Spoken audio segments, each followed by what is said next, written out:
안녕하세요. 여기가 승부처 주말 K리그 경기 분석입니다.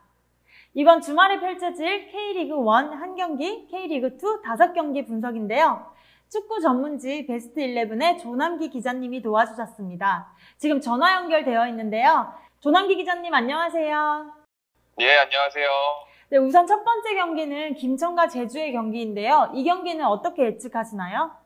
김천은 시즌 초반과 달리 전역자가 발생해 퍼포먼스가 떨어졌습니다.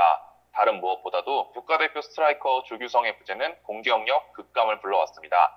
그래도 지난 라운드에서는 간만에 조직력을 뽐냈습니다. 69% 점유율을 쥐고 최근 폼이 좋다는 강원FC를 흔들었고 유효슛을 4번이나 성공시키며 조규성 없이도 해낼 수 있다는 가능성을 보였습니다.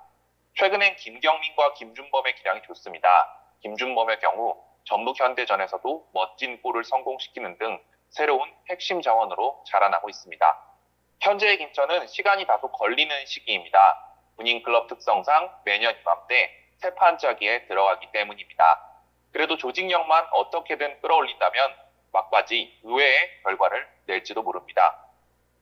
이번에 격돌한 김천이 서서히 상승세를 타는 조짐이라면 제주는 리그 4경기에서 승리가 없는 상태입니다.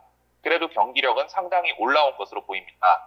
직전 경기였던 인천 유나이티드전의 경우 16개의 슛과 8개의 유효슛, 나아가 66%라는 점유율로 인천을 괴롭혔습니다.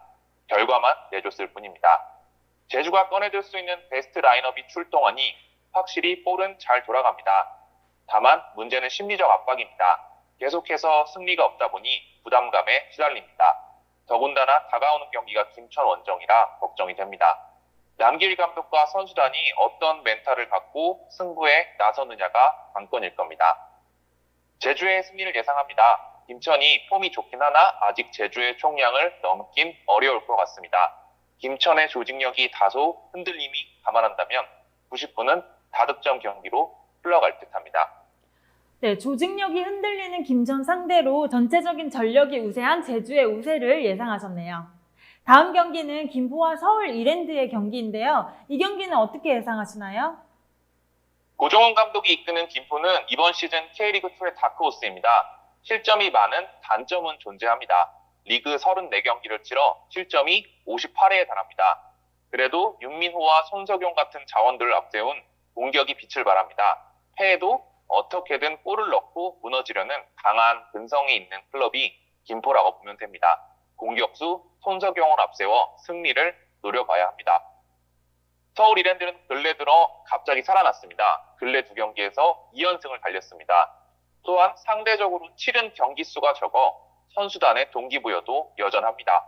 5위 안에만 들면 K리그2 플레이오프에 진출할 수 있으니 여기서 고삐를 당겨볼 만도 합니다.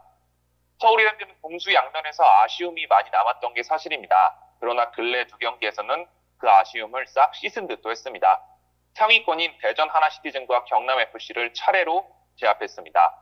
현재 톱으로 버텨주는 까데나시의 활약도 인상적이고 중원에서 기틀을 잡는 김선민의 존재감도 돋보입니다. 츠바사가 잘 풀어주는 면도 있어 기대됩니다. 서울 이랜드의 승리를 예상합니다. 동기부여 관점에서는 김포가 상대적으로 덜할 수밖에 없습니다. 또한 서울 이랜드는 지난 2경기에서 김포를 상대로 경기당 3골씩 넣으며 승리를 거뒀습니다. 네, 김포 상대로 유독 강한 면모를 보여줬던 서울 이랜드의 우세를 예상하셨네요. 다음 경기는 부산과 경남의 맞대결인데요. 이 경기는 어떻게 예상하시나요? 박진석 감독이 이끄는 부산은 힘든 시간을 보내고 있는 게 사실입니다. 페레즈 감독을 경질하고 새로운 사령탑을 앉혔음에도 팀 체질은 쉽사리 개선되지 않고 있습니다.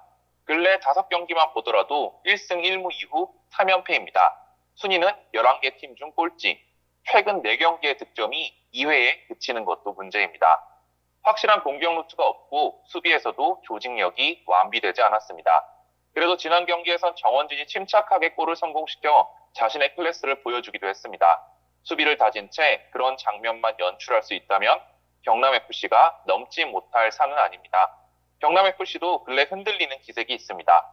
설기현 감독의 경남은 K리그2에서 가장 화끈한 팀입니다. 32경기를 치러 55골을 기록, K리그2에서 가장 많은 골을 넣은 팀입니다. 한 가지 단점이라면 실점도 그만큼 많은 팀입니다. 50실점으로 리그 최하위권입니다. 설기현 감독도 문제를 정확하게 인식하고 있습니다. 공격은 손볼 게 없으나 수비는 아쉽다라고 말할 만큼 어떻게든 막는 순간에서 방법론을 짜내려고 합니다. 최근 리그 5경기에서는 하락세가 눈에 띕니다. 3연승을 달리다가 2연패에 봉착했습니다. 수비진의 실수에서 비롯된 실점도 있었고 약체를 넘지 못해 심리적으로 어려워진 것도 있습니다. 그래도 외국인들의 시너지만큼은 최고 수준이니 그들이 부산 진영을 흔들어 놓길 기대해야 합니다. 지난 맞대결에서는 모재현의 골로 부산을 1대0으로 잡았습니다. 동기부여 있는 경남의 승리를 봅니다. 플레이오프 진출이라는 목표를 지닌 경남은 부산을 반드시 넘어야 합니다. 근래 맞대결 결과만 보면 양팀 득점은 2골을 넘긴 힘들 것으로 보입니다. 네, 플레이오프 진출이라는 동기부여가 큰 경남의 우세를 예상하셨네요. 다음 경기는 대전과 충남 아산의 맞대결인데요. 이 경기는 어떻게 예상하시나요? 대전은 K리그2 4위입니다. 승점 53점으로 5위 충남 아산과 차이가 7점입니다. 최근 리그 5경기에서는 2승 3패라는 결과를 남겼습니다. 여름 이적 시장에서 전력을 보강해 어떻게든 승격을 하겠다는 의지를 보이고 있으나 확실히 험난한 K리그2 무대에서는 뜻을 이루기가 쉽지 않습니다. 그래도 공격력은 확실히 좋아졌습니다. 현재 리그 31경기에서 52골을 터뜨렸습니다. 직전 경기에서는 뜻밖에도 서울 이랜드FC에 덜미를 잡히긴 했습니다. 반드시 잡고 가야 하는 경기였음에도 불구하고 끝내 승점을 잃고 말았습니다. 일단 들쑥날쑥한 결과를 안정시켜야 할 필요가 있습니다. 홈경기인 만큼 충남 아산을 꼭 잡아내 다음을 대비해야 합니다. 여기서 확실한 승리를 얻지 못하면 플레이오프 시나리오가 꼬일 수도 있습니다. 충남 아산은 K리그2 5위입니다. 승점 46점으로 대전을 맹추격하고 있습니다. 현재 순위로는 플레이오프 진출권이긴 한데 6위 경남FC가 한 경기를 덜 치른 상황이라 앞날을 장담할 수 없습니다. 일단 주어진 환경에서 최대한을 해내야 합니다. 박동혁 감독의 충남 아산은 역동성 있는 플레이로 K리그2에 도전하는 게 메리트입니다. K리그2 최고의 스트라이커로 발돋움한 유강현을 필두로 박세직이나 김강국 등 미드필더의 조화가 좋습니다. 여기다 최후방에 국가대표 출신의 센터백 이재성이 버티니 잘 풀릴 땐 조직력이 환상적인 수준입니다. 다만 지난 경기에서는 아쉬운 결과를 맞았습니다. 부천FC를 9-5에 0대3으로 무너졌는데 박동혁 감독이 이례적으로 선수들에게 쓴소리를 전하기도 했습니다. 달라진 모습을 기대해봅니다. 무승부가 예상됩니다. 다만 난타전이 예상됩니다. 두 팀과 경기에선 여러 골이 터질 때도 많은데 이번에도 그런 결과가 예측됩니다. 유광현과 대전 외국인 공격수들에게 눈길이 갈 90분입니다. 네, 확실한 해결사들을 보유한 만큼 다득점 무승부를 예상하셨네요. 다음 경기 전남과 광주의 맞대결인데요. 이 경기는 어떻게 예상하시나요? 전남은 K리그2 11위입니다. 꼴찌 부산 아이파크와 마찬가지로 시즌 중 감독을 교체했던 이력이 있습니다. 정경준 감독이 떠나고 이장관 감독이 지휘봉을 잡았습니다. 그러나 결과는 바뀌지 않고 있습니다. 경기를 풀어가는 방식은 변화하긴 했습니다. 주로 4-4-2 대응을 놓고 점유하면서 차근차근 게임을 만들어갑니다. 그러나 조직력과 투쟁심에서 여러모로 아쉬움이 남습니다. 외국인 선수들의 기량도 오르락내리락이라 큰 기대를 갖기 어렵습니다. 최근 리그 5경기에서는 3무 2패로 승리가 없습니다. 5경기 기준 K리그2에서 유일하게 승리가 없는 팀은 전남입니다. 이런 가운데 1위 광주FC와 격돌하려니 부담이 될 수밖에 없습니다. 그래도 직전 경기에선 1대1로 비긴 기억이 있습니다. 이어서 광주입니다. K리그2에서 가장 강력한 팀입니다. 그것도 시즌 내내 그렇습니다. 현재 압도적 리그 1위인 광주는 2위 FC 안양과 승점 차가 10점입니다. 조기 우승 가능성이 높게 점쳐지는 2위입니다. 근래 폼도 크게 흔들림이 없습니다. 부천FC에 한 번 덜미를 잡히긴 했으나 직전 경기에서 김포FC를 2대1로 꺾어내며 빠르게 분위기를 다잡았습니다. 강팀의 힘입니다. 광주의 의지가 유독 빛났던 건 김포전이었는데 0대1로 뒤지고 있다가 후반 추가 시간에만 2골을 넣어 게임을 뒤집었습니다. 스쿼드 내 부상자가 있긴 하나 광주는 두터운 스쿼드를 바탕으로 꿋꿋하게 나아가고 있습니다. 이정효 광주 감독은 시즌 목표로 25승을 잡았습니다. 현재 광주는 21승입니다. 전남전에서 그 목표에 한 걸음 더 다가갈 것으로 보입니다. 아무래도 광주의 승리를 예측합니다. 경기력에서도 차이가 있는 게 사실입니다. 골득실이 무려 플러스 27에 달하는 광주는 공수 균형감이 전남과는 비교할 수 없을 만큼 훌륭합니다. 다득점보다는 확실한 승리를 노릴 것으로 보입니다. 네, 경기력에서 큰 차이를 보이는 만큼 1위 팀 광주의 우세를 예상하셨네요. 마지막으로 부천과 안산의 맞대결인데요. 이 경기는 어떻게 예상하시나요? 네, 먼저 부천입니다. 닐손 주니어를 중심으로 펼쳐지는 백스리 수비진이 훌륭합니다. 이영민 감독이 설계해둔 조직이 계속해서 빛을 발하고 있습니다. 아직 동기부여를 가질 상황이긴 합니다. 리그 2위 FC 안양과 승점 차가 6점이라 한술적으로 추격이 불가능한 건 아니기 때문입니다. 쉽지 않은 과제이나 현재 팀 퍼포먼스가 좋아 계속해서 기대를 해볼 만합니다. 부천은 최근 2경기에서 연승입니다. 직전 경기 충남 아산 FC전에서는 3대0 완승을 거뒀습니다.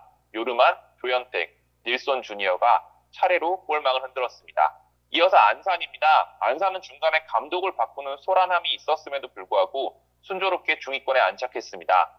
전남 드래곤즈나 부산 아이파크의 어수선함과는 다른 행보입니다. 안산 역시 K리그2를 대표하는 저예산 스쿼드 중 하나이나 선수단의 조직력에 있어서 끈끈함을 잃지 않고 있습니다. 최근엔 2연승을 거뒀습니다. 김포FC와 부산 아이파크를 연달아 제압했습니다. 눈길을 끄는 건 경기마다 안산이 3골씩을 넣었다는 겁니다. 김포전에서는 최건주, 이상민, 두아르테가, 부산전에서는 최건주, 이상민, 송진규가 골을 넣었습니다. 여기서 읽어낼 수 있는 건 최건주와 이상민의 감각이 굉장히 좋다는 겁니다. 다득점 무승부를 예상합니다. 언뜻 봤을 때는 부천이 우위를 점할 듯하나 안산도 호락호락하지 않습니다. 지난 7월 안산의 홈경기에서는 1대2로 안산이 패했던 바 있으나 쉽게 물러서진 않았습니다. 네, 전력상 부천이 안정적이지만 공격력이 살아난 안산인 만큼 다득점 무승부를 예상하셨네요. 조남기 기자님 분석하시느라 고생 많으셨습니다. 네, 감사합니다. 네, 조남기 기자님의 승부 예측을 정리를 해보면 김천과 제주의 맞대결은 제주의 승리, 김포와 서울 이랜드의 경기는 서울 이랜드의 승리, 부산과 경남의 경기는 경남의 승리, 대전과 충남 아산의 경기는 무승부, 전남과 광주의 경기는 광주의 승리, 부천과 안산의 경기는 무승부를 예상하셨네요. 이상으로 주말 K리그 경기 분석을 마치도록 하겠습니다. 저희 분석 참고하셔서 구독자 여러분들 좋은 결과 있으시기를 기대할게요. 저희는 다음 주에 더욱 알찬 분석으로 찾아오겠습니다. 안녕!